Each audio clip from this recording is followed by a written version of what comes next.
terima kasih Tuhan. Kami mengucap syukur buat hari ini Tuhan. Kau membawa kami Tuhan sebagaimana kami ada. Kami boleh Tuhan, boleh endure, boleh bertahan dari awal tahun sampai hari ini semata-mata karena kasih karunia Tuhan. Karena itu Bapak sebentar kami ingin merenungkan kebenaran firman. Urapi hamba-Mu yang berbicara, urapi kami semua yang mendengar Tuhan. Agar kebenaran firman ini Tuhan menjadi pelita, menjadi terang bagi jalan kaki kami Tuhan. Kami mengerti apa yang Engkau inginkan kami lakukan. Apa kehendak-Mu dalam kehidupan setiap kami. Urapi hamba-Mu Tuhan, urapi kami semua yang mendengar sekali lagi Bapak. Dalam nama Tuhan Yesus, kami siap masuk dalam kebenaran firman. Mari Bapak Ibu sama-sama kita katakan, amin. Haleluya, silakan duduk Bapak Ibu sekalian. Shalom Bapak Ibu sekalian. Senang bisa berjumpa dengan Grow Center di tempat ini sekali lagi. Saya percaya setiap Bapak Ibu baik yang onsite maupun yang online ada kabar yang luar biasa. Amen. Hari ini saya diberikan tema endurance. Dalam bulan ini saya percaya saudara mendengarkan firman Tuhan mengenai endurance. Dan saya percaya ini is the right theme for the right season. Kenapa? Karena memasuki semester 2 tahun 2022. Saya rasa hampir kita semua butuh yang namanya bertahan atau endurance saudara. Ya, terlepas dari apapun yang saudara alami hari-hari ini, ya, saya rasa kita semua butuh belajar yang namanya bertahan dalam kehidupan. Ya, nah hari ini saya ingin sharing ya, satu kebenaran firman. Saya mau ngambil dari satu perspektif yang agak unik Bapak Ibu mengenai endurance. Saya tidak akan mengajarkan mengenai cara bertahan, lima cara bertahan begitu kan. Lalu saya nggak mau ngajarin itu Bapak Ibu. Tapi saya mau sharing satu pengalaman karakter Alkitab ya. Judulnya adalah Endurance from Jacob to Israel. Pengalaman dari seorang yang bernama Yakub Bapak Ibu. Ya, nah kita mau lihat dulu sebentar. Apa sih definisi dari kata endurance? Ya, supaya kita sama perspektifnya hari ini apa definisi endurance yang saya maksud? Itu adalah sebuah daya tahan, sebuah ketekunan, sebuah kesabaran Bapak Ibu ya. Sebuah daya juang untuk apa? Untuk mendapatkan apa yang seseorang mau. Itu namanya endurance. Kenapa? Karena biasanya dari satu titik kehidupan untuk mencapai apa yang kita mau itu punya proses Bapak Ibu ya, punya proses. Nah untuk mencapai tujuan yang kita mau dibutuhkan endurance. Untuk mendapatkan apa yang Bapak Ibu dan saya mau. Nah Alkitab mengajarkan banyak hal soal endurance. Kenapa? Perhatikan, Yesus berkata begini. Karena sesaklah pintu dan sempitlah jalan yang menuju kepada kehidupan. Karena pintunya sesak, jalannya sempit. That means that you have to endure. Kenapa? Karena bukan jalan tol Bapak Ibu. Itu jalan yang sempit, berdesak-desakan, sempit. Dan sesaklah menandakan apa? Ada perjuangan untuk masuk ke dalam surga Bapak Ibu. Yang kedua, Petrus mengatakan begini. Jangan heran kalau ada api nyala, neraka, siksaan itu datang dalam kehidupan Bapak Ibu dan saya.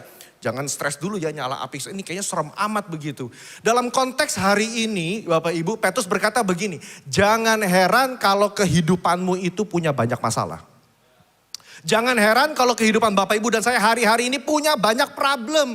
Punya banyak tantangan. Ayo ibu-ibu yang udah stres LPG naik, bawang merah naik, cabai naik. Semuanya naik hari-hari ini. Saya nggak tahu ke depan naik apa lagi, saya nggak tahu.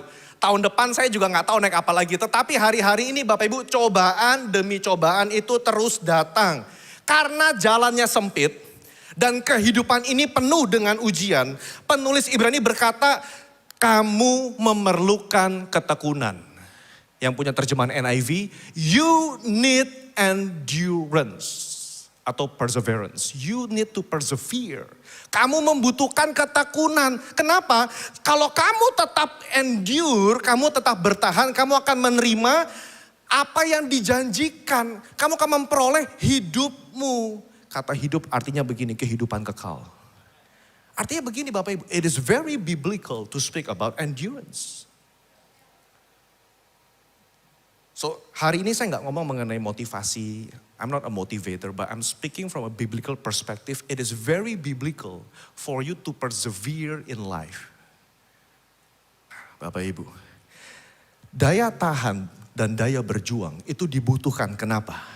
Karena Tuhan izinkan masalah kerap datang dalam kehidupan Bapak Ibu dan saya. Saya nggak tahu Bapak Ibu hari ini engkau sedang berjuang melawan apa. Mungkin ada yang divonis dokter, Bapak kena cancer, Ibu kena cancer, and your world just crumbles before your eyes. Mungkin saudara baru kena PHK, atau saudara sedang bergumul dalam masalah keuangan di rumah tangga, atau engkau sedang bergumul dengan masalah suami istri. Saya nggak tahu, probably you are praying for your son yang sedang jauh di luar sana, yang sudah mungkin udah nggak mau datang ke gereja. Probably I don't know what's going on in your life. Saya nggak tahu apa yang terjadi, tapi hari ini kalau Tuhan izinkan masalah itu datang, you have to know one thing, that pain produces endurance. Masalah menghasilkan ketekunan. Karena orang yang hidupnya nyaman-nyaman aja dia tidak akan pernah bisa bertahan. Kenapa? Karena semuanya disodorkan pakai sendok begitu kira-kira. Untuk seorang anak kecil bisa bertumbuh menjadi dewasa, dia perlu belajar bahwa satu saat nak, mami tidak akan kasih kamu makanan pakai sendok. Kamu harus belajar makan sendiri. Bapak Ibu pernah melihat anak umur 30 tahun masih disuapin? Gak bisa, kecuali ada kondisi khusus. Begitu. Tapi in general, Bapak, pada umumnya seorang anak yang mau bertumbuh menjadi dewasa, dia harus belajar bagaimana caranya makan sendiri. Dan mungkin pertama dia merasa, aduh Mi gak enak, aduh papi gak enak, enakan kayak zaman dulu masih disuapin, semua disiapin. No. Nah sebagai orang dewasa, Tuhan siapkan masalah untuk memperkuat endurance kita. Nah Bapak Ibu, sekarang bagaimana saudara bertahan di tengah masalah kehidupan? Bagaimana saudara menyelesaikan masalahmu di tengah kehidupan? Ada dua cara. Antara kita menyelesaikan dengan cara kita, atau kita menyelesaikan dengan caranya Tuhan. Saudara boleh pilih, ya kan? Jangan lupa tema kita adalah endurance, ketekunan, kesabaran, daya juang. Siap Pak, saya mau berjuang, saya mau bertahan dalam kehidupan. Pertanyaannya pakai cara apa kau bertahan? Mau pakai caranya Tuhan atau mau pakai caranya diri sendiri, saudara ya. Nah, saya ingin berkhotbah untuk seseorang yang bernama Yakub. Tadi ya, from Jacob to Israel. Yakub, Bapak Ibu. Nanti Bapak Ibu setelah lihat kilas kehidupannya, saya harus bahas kehidupannya dari awal sampai akhir sedikit Bapak Ibu. So that you can determine for yourself apakah dia sedang berjuang dengan caranya sendiri atau pakai caranya Tuhan. Ya, nah coba ditampilkan slide-nya. Saudara, Yakub pertama kali namanya tercatat di dalam Alkitab. Ya, dalam Kejadian 25 ayat 26, dia lahir itu memegang tumit kakaknya Esau.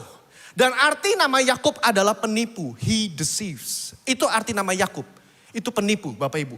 Ya, dan di Alkitab nama itu selalu menentukan kehidupan seseorang. Makanya kita juga orang Indonesia, orang tua, saya yakin kalau pilih nama anak pasti mikir-mikir dulu, ya kan? Kita kalau punya anak pasti kita doa, Tuhan nama anak saya siapa? Apa yang Tuhan mau kasih nama anak saya? Kenapa? Karena kita percaya nama menentukan juga kehidupannya, kira-kira seperti itu. Yakub itu diberi nama katanya penipu. Dan Bapak Ibu lihat kehidupannya. Dalam perjalanannya, pasti ingat dong, dia nipu kakaknya untuk mendapatkan hak kesulungan dengan semangkuk, apa? Sup Brenebon Bapak Ibu ya. Nah lalu apalagi, nggak cukup dia ambil hak kesulungan kakaknya, dia tipu ayahnya. Ketika ayahnya mau memberkati, apa? Karena ayahnya sudah rabun matanya, ini Esau atau Yakub? Karena Esau badannya berbulu, dia pakai bulu domba Bapak Ibu ya. Dia pakai bulu domba, dia berkata, ayah ini Esau anakmu. Ayahnya bilang, ya udah tak berkatin hak kesulungan. Yakub semasa hidupnya dia struggle, dia berjuang tapi pakai caranya sendiri. Dan tidak cukup sampai di situ Bapak Ibu, Esau marah. Dia pengen bunuh Yakub. Yakub kabur Bapak Ibu ya. Dia pergi ke rumah pamannya namanya Laban. Ketemu anaknya Laban namanya Rahel. Cinlok Bapak Ibu di depan sumur. Cinlok di depan sumur. Dia cinta banget sama Rahel. Dia bilang, Pak, Uncle Laban, aku mau kerja untuk dapatkan Rahel. Oke, 7 tahun kerja. 7 tahun kerja Bapak Ibu ditipu sama pamannya. Dikasih adiknya namanya Lea Bapak Ibu ya. Aku maunya Rahel. Kata pamannya, enggak terbiasa kami memberikan adik dulu untuk menikah. Ini kakaknya dulu, kamu kerja lagi 7 tahun kamu dapat Rahel. Dia berkata, enggak ada masalah. Namanya cinta kan 14 tahun berasa 14 hari kan. Dia kerja, di sini ada yang PDKT 14 tahun boleh katakan? Right, ada yang PDKT 14 tahun ya kan. Alkitab mencatat Yakub kerja 14 tahun demi mendapatkan wanita yang diidamkan. Memang wanita yang layak didapatkan itu memang susah. Betul ibu-ibu ya? Kok gak ada aminnya ya? Saudara berharga di mata Tuhan. Jangan biarkan orang menginjak-injak harga diri ibu-ibu di tempat ini. Saudara berharga di mata Tuhan. Yakub bekerja 14 tahun, saudara. Dia struggle, dia berusaha keras Bapak Ibu. Dan enggak cukup sampai di situ. Dia berantem sama saudara iparnya. Perhatikan, dia berjuang, bertikai dengan saudara-saudara iparnya. Kenapa? Karena urusan ternak kambing domba. Wah, dia kesel setengah mati. Sama pamannya udah dikejar, sama saudaranya juga berantem Bapak Ibu. Akhirnya dia ngapain? Dia kabur. Kaburnya pakai strategi lagi, dia mikir lagi. Wah, ini gak bisa kabur sembarangan ini. Lagi tengah malam, subuh-subuh, pamannya tidur. Dia diem-diem kabur. Dia diem-diem kabur. Nah Bapak Ibu, kalau saudara ngelihat tipe orang seperti ini, Yakub adalah tipe orang yang berusaha mengatur dan mengupayakan kehidupan dengan caranya sendiri. Yakub tipe orang yang berusaha endure, berjuang. Dia bukannya orang yang malas, tidak. 14 tahun dia kerja untuk mendapatkan istri, plus 6 tahun dia bekerja untuk mendapatkan kambing domba Laban. Total 20 tahun dia kerja sebelum dia mau kabur. Kaburnya pun pakai cara licik. Dia pakai strategi. Saya mau berkata Bapak Ibu, kalau kita berbicara endurance, saudara mungkin berkata, Pak saya endure sampai hari ini. Saya berjuang dengan kekuatan saya sendiri. Di perusahaan saya mau disikut kiri kanan. Saya punya strategi, saya punya taktik bagaimana cara supaya saya bisa bertahan. Kita masing-masing mungkin Bapak Ibu punya caranya bertahan dalam kehidupan sendiri masing-masing. Tapi Bapak Ibu, ketika Yakub dia mau kabur ketemu sama Esau kakaknya. Ketika Tuhan suruh dia balik ketemu Esau. Di situ dia berjumpa dengan Tuhan Bapak Ibu. Ketika Yakub kabur mau ketemu Esau, dia juga mikirin strategi. 20 tahun lalu dia kabur, Esau pengen bunuh Yakub. Jadi dia pikir kalau aku ketemu lagi sama Esau, aku gak bisa dengan tangan kosong. Aku mesti atur strategi bagaimana supaya abangku ini terima aku apa adanya. Dia atur ternaknya duluan, ontaknya duluan. Dia berusaha kasih upeti sama kakaknya biar kakaknya luluh dulu gitu. Kasih kambing domba duluan. Anaknya dibagi 2. Anak dari istri Lea maju duluan. Dia sama Rahel paling belakang. Bapak Ibu, dia atur semua. Dia pakai strategi. Nah saya mau katakan begini. Kenapa saya bahas kitab Yakub sedetil ini? Karena hari-hari ini, if you want to expand into the vision that God has for you, dalam satu titik saudara gak bisa pakai kekuatan sendiri. Mungkin hari ini saudara bertahan sampai detik ini dengan kekuatanmu. Ya gak ada masalah.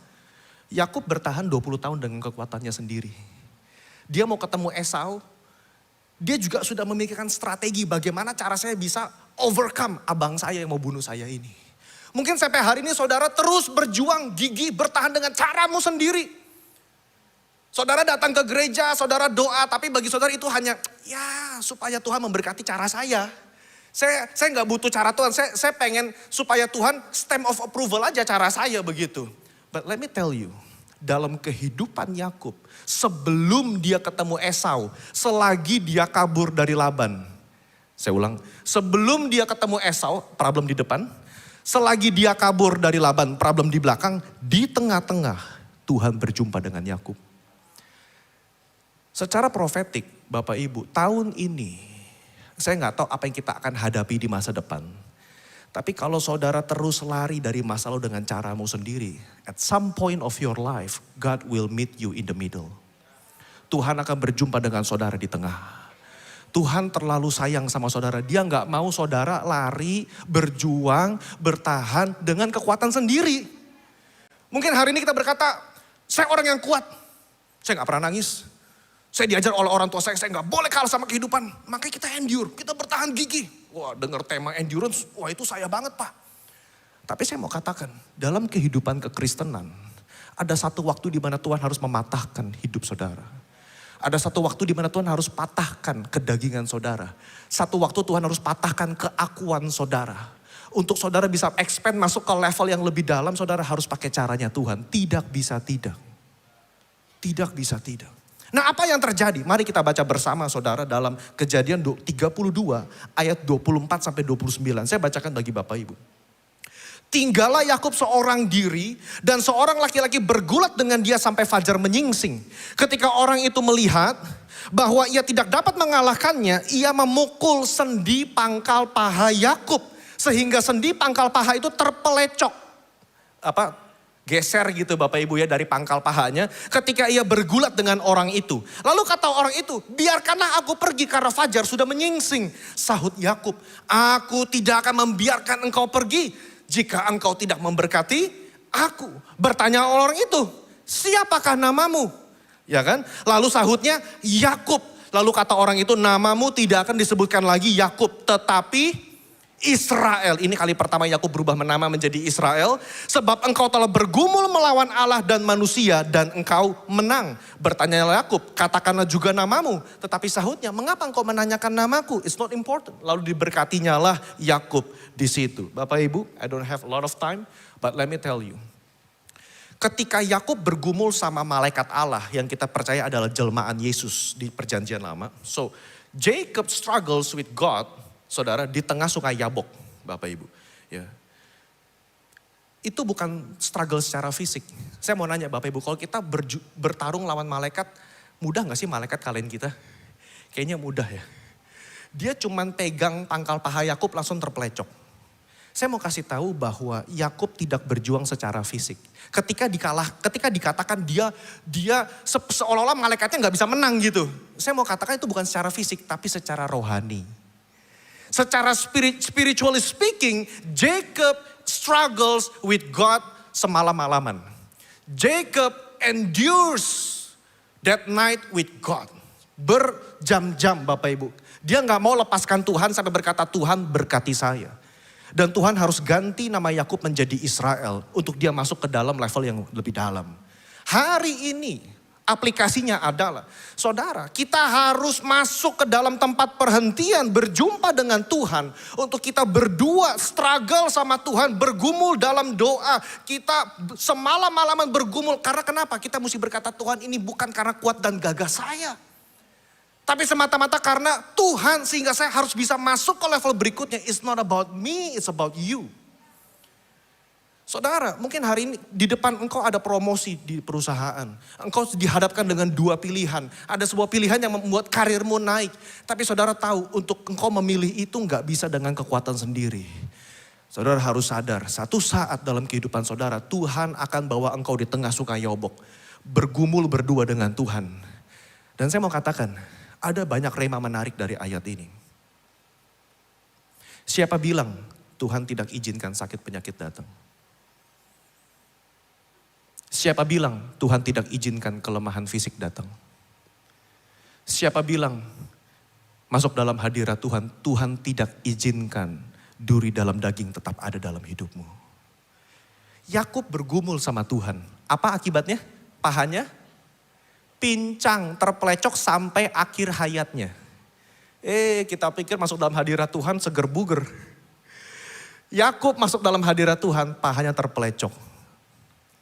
Tapi dia secara rohani masuk dalam level yang lebih tinggi. Saya mau katakan begini, your weakness adalah tempat di mana kasih karunia Tuhan bisa bertumbuh dengan dahsyat. Kelemahan saudara itu Tuhan pakai agar kita bisa berkata, Tuhan bukan aku tapi Tuhan. Dalam kelemahanku lah kuasa Tuhan menjadi sempurna. Ketika aku lemah, kata Paulus, maka aku menjadi kuat. That's what real endurance is. Endurance bukan ngotot-ngototan sama Tuhan. Tuhan, aku masih bisa Tuhan, aku masih bisa bertahan. Kata Tuhan, ya wes silakan atur caramu sendiri. Tuhan mah tinggal tungguin aja kita. Endurance adalah begini, Tuhan aku udah gak bisa. Kalau saudara terus ngotot sama Tuhan. Saudara dalam Hosea pasal 12 ayat yang keempat, saya bacakan dulu ya. Dalam Hosea pasal 12 ayat yang keempat. Dalam kegagahannya Yakub bergumul dengan Allah. Saudara, ini maksudnya kalimatnya dia sombong. Dia udah ketemu sama Tuhan, dia pun masih gagah-gagahan. Jujur. Kalau hari ini Tuhan izinkan masalah datang, jangan gagah-gagahan sama Tuhan. Saya pernah coba, saya bilang Tuhan, saya masih bisa bertahan. Tuhan bilang, ya udah cobain aja sampai mentok. Akhirnya saya mesti seperti Yakub. Saya keluar, saya sampai menangis minta tolong sama Tuhan. Tuhan, saya udah gak sanggup. Akhirnya apa saudara? Yakub berkata, coba tolong tampilkan ayatnya lagi. Hosea 12 ayat yang keempat. Ia bergumul dengan malaikat dan menang. Bukan menang secara fisik. Tapi Tuhan hancurkan kedagingannya. Dia keluar, dia menangis. Dia menangis. Dan memohon belas kasihan sama Tuhan. Saya ingin katakan begini, tempat endurance terbaik adalah ketika engkau menangis di hadapan Tuhan. Tempat endurance terbaik adalah ketika saudara memohon belas kasihan di hadapan Tuhan. God has to change Jacob's name into Israel. Karena nggak bisa. Untuk memasuki level yang berikutnya nggak bisa pakai nama Yakub. Nggak bisa tipu sana tipu sini. Saudara mau masuk expand dalam level tempat yang Tuhan berikan. Saudara dalam bisnis nggak bisa lagi tipu sana tipu sini, mohon maaf. You have to do your business God's way. Katakan amin. Saudara nggak bisa lagi mulai tokomu dengan tipu sana tipu sini. You have to do your business God's way untuk engkau masuk expand dalam level yang berikutnya. Kita pikir kita bisa masukkan Tuhan sebagai suplemen. Ya puji Tuhan ada Tuhan Yesus sekarang. Lumayan bisnis tambah cuan ya toh. Gitu kan, ada ini kan Tuhan di atas segala Tuhan kan pasti bisnisku laku kan. Tapi saudara sayang, ketika kita ketemu Tuhan, Tuhan hancurkan kita. Pernah dengar kesaksian orang yang bertobat terima Tuhan, bisnisnya malah jatuh. Dia pikir aku kok masuk Kristen kok malah aku hancur ekonominya. Jangan mundur dulu Bapak Ibu, Tuhan lagi proses kedagingan itu. Tuhan lagi proses keakuan itu. Sehingga dia berkata, kamu udah terima aku, sekarang pilih mau caraku apa caramu. Selama kita masih pegang pakai cara kita, saudara akan terus bergumul sama Tuhan di tengah sungai Yabok. Izinkan Tuhan pelecok kekuatan kita. Izinkan Tuhan pelecok kedagingan kita. Tuhan patahkan keakuan kita. Untuk kita bisa masuk ke level berikutnya dengan caranya Tuhan. Amin Bapak Ibu. Saya tutup dengan ini. Bagaimana sekarang kita endure dengan caranya Tuhan? Bagaimana kita endure dengan caranya Tuhan? Yang pertama, saudara terima didikan Tuhan lewat apapun yang terjadi. Terima didikan Tuhan. Yakub sedang dididik Tuhan itu. Ketika dia bertemu dengan Tuhan di tengah sungai Yabok, Yakub sedang dididik oleh Tuhan. Dalam Ibrani 12 ayat 7 sampai 9, jika kamu harus menanggung ganjaran, Allah memperlakukan kamu seperti anak. Di manakah terdapat anak yang tidak dihajar oleh ayahnya? Jadi kalau kita mengakui Tuhan, aku ini anakmu Tuhan, aku ini anak Tuhan. Kata Tuhan, kalau kamu anakku, aku hajar kamu.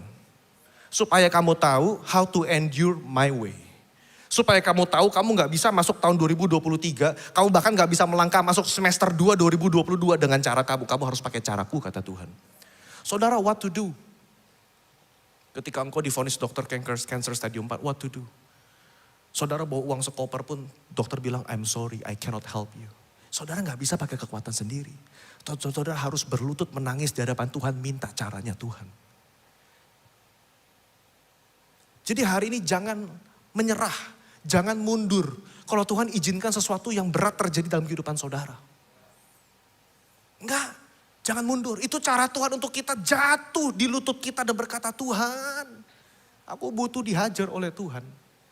Karena dikatakan ayah yang baik adalah ayah yang menghajar anaknya. Untuk apa? Dikatakan supaya kita boleh hidup. Tuh ayat yang ke-9. Supaya kita boleh hidup. Do you want to live? Terima didikan Tuhan. Poin yang kedua. Ingat. Di dalam didikan ketika kita berkata Tuhan aku udah gak kuat lagi. Aku udah gak bisa. Aku udah gak kuat. Ingat. Saudara poin yang kedua. Ya. Dalam 2 Korintus 12 ayat 9 sampai 10 dikatakan apa? Dalam kelemahan kita justru kuasa Tuhan menjadi sempurna. Paulus berkata di saat kita lemah maka disitulah aku kuat. Jadi Bapak Ibu ketika kita menjadi orang percaya jangan tolak masalah yang datang dalam kehidupan Bapak Ibu. Pakai itu untuk berkata Tuhan aku siap dididik oleh Tuhan. Ketika kita sampai pada poin kita paling rendah, titik terendah dalam hidup, di situ Tuhan ganti kehidupan saudara. Dari Yakub jadi Israel. Dan Bapak Ibu, Israel adalah nama yang kita kenal sampai hari ini kan. Kita mungkin lebih sering ngomong nama Israel dibanding nama Yakub. Kenapa? Karena untuk masuk ke level berikutnya, saudara butuh berjumpa dengan Tuhan. Poin yang ketiga yang terakhir. Dalam Filipi 1 ayat yang ke-6 dikatakan begini. Kata Paulus, aku yakin akan hal ini sepenuhnya. Yaitu Allah yang memulai pekerjaan baik di antara kamu. Akan meneruskannya sampai pada hari akhir ketika Kristus Yesus hadir datang. Poin yang ketiga, percaya dan berharap hanya kepada Tuhan. Percaya dan berharap hanya kepada Tuhan. Ayat ini bagus banget. Karena Paulus berkata begini, aku yakin Allah yang memulai pekerjaan baik, dia yang akan menyelesaikan pekerjaannya di dalam kehidupan Bapak, Ibu, dan saya. Artinya begini, kita boleh mulai hari ini. Dan kita merasa Tuhan kok kayaknya gak tuntun aku sekarang. Kok sepertinya Tuhan aku gak merasakan hadirat Tuhan, di mana Tuhan? No, ayat ini berkata sampai hari akhir Tuhan yang akan menyelesaikan pekerjaannya dalam kehidupan Bapak, Ibu, dan saya. Sampai dia datang kali yang kedua. Kalau dia yang memulai, dia yang mengakhiri. Bapak Ibu. Jadi jangan menyerah. Don't give up. Jangan menyerah Bapak Ibu. Percaya dan berharap. Belajar berjalan dalam iman. Belajar berjalan dalam iman. Kita pulang dari tempat ini, masalah gak langsung hilang. Saudara masuk besok kerja, saudara menemukan masalah yang sama di perusahaan. Saudara menemukan problem yang sama di bisnis. Kita gak tahu ekonomi ke depannya seperti apa saudara. Tapi satu hal yang pasti, ketika kita belajar endure dengan caranya Tuhan, dia bawa kita seberang dengan sempurna. Dia bawa kita lewat dengan baik Bapak Ibu. Katakan amin. Saya begitu percaya firman Tuhan hari ini harus diresponi. Jangan biarkan kebenaran firman masuk kuping kiri, keluar kuping kanan. Karena itu Bapak Ibu, saya mohon dengan segala kerendahan hati, boleh gak kita bangkit berdiri Bapak Ibu. Saya mau akhiri khotbah saya ingin berdoa bagi Bapak Ibu.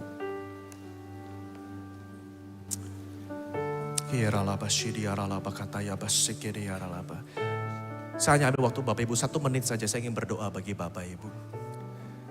Karena saya ingin saudara merasakan betul, bukan dengan kuat dan gagah saudara bisa endure. Tapi dengan kuat dan gagahnya Tuhan. Bukan dengan kegagahan kita melawan Allah. Tapi dengan bertekuk lutut menangis di hadapan Tuhan. Memohon belas kasihan. Yakub dirubah namanya menjadi Israel.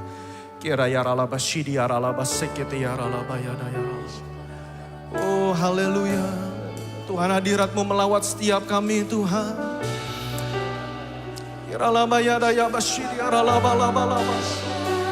Oh Yesus Tuhan,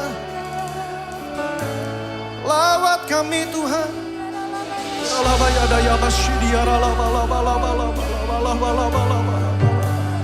Engkau melihat umat-Mu di tempat ini Tuhan yang sedang bergumul dalam pekerjaan mereka. Bergumul dalam kesehatan mereka Tuhan. Bergumul dalam keluarga mereka, dalam pernikahan mereka Tuhan. Kami mau katakan Tuhan, kami mau keluar dari tempat ini bukan dengan cara kami Tuhan. Tapi kami mau melawan dengan caranya Tuhan.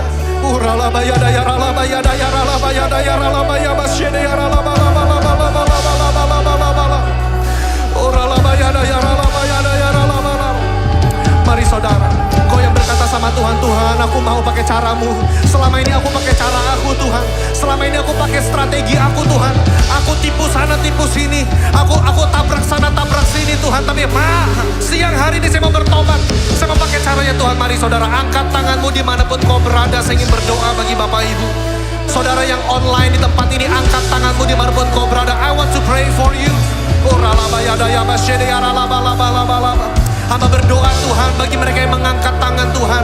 Kami berdoa Tuhan, Roh Kudus jamah setiap hati yang mengangkat tangan. Roh Kudus kuatkan setiap lutut yang goncang Tuhan Yesus. Hamba berdoa Tuhan di dalam nama Yesus. Kami mau endure dengan cara caranya Tuhan.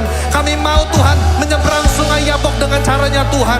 Karena kami tahu Tuhan, Engkau mengubah nama kami menjadi nama yang Engkau siapkan sendiri Tuhan. Tidak ada lagi Yakub di tempat ini, tapi Israel yang diberkati Tuhan. Bukan orang yang dengan kekuatannya sendiri, tapi orang yang berjalan dengan caranya Tuhan. Dalam nama Yesus, dalam nama Yesus, Ku pandang wajah